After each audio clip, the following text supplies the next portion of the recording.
नमस्ते. काय नाव तुमचं? प्रवीण दादाभाऊ हडवळे. यांचं हे कोण आहेत?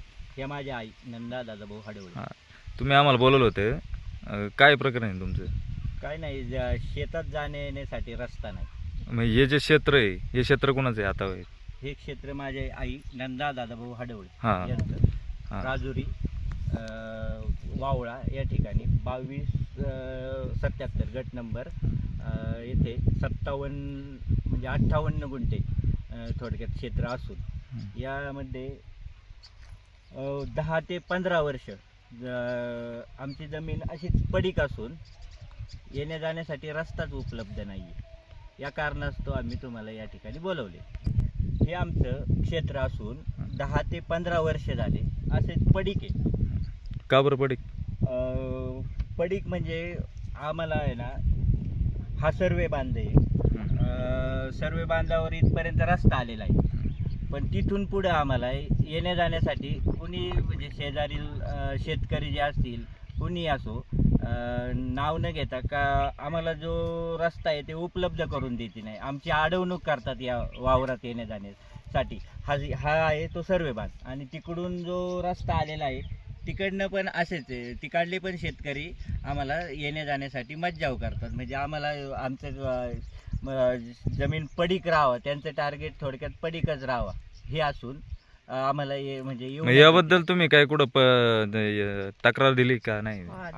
आम्ही वेळोवेळी ग्रामपंचायत, महात्मा तंटामुक्ती अध्यक्ष, तहसील कार्यालय इथं वारंवार तक्रार देऊनही आमच्या अर्जाची कोणी दखल घेत नाही.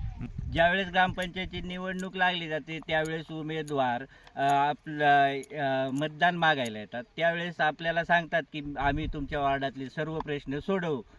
पण आम्ही जेव्हा ते निवडणूक लढल्यानंतर निवडून आल्यानंतर जेव्हा आम्ही त्यांच्याकडे जातो, आमचे जे शेती संबंधी कोणते अजून काही प्रश्न असतील ते जर आम्ही त्यांच्याकडे म्हणजे हे करायला गेलो, त्याचा पाठपुरावा करायला गेलो, तर ते काय बोलतात, आम्हाला हा प्रश्न आमच्या याच्यात नाही, म्हणजे अधिकारात नाही.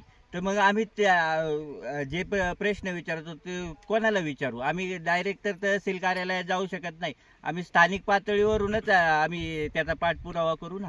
पुढील भूमिका काय असेल तुमची?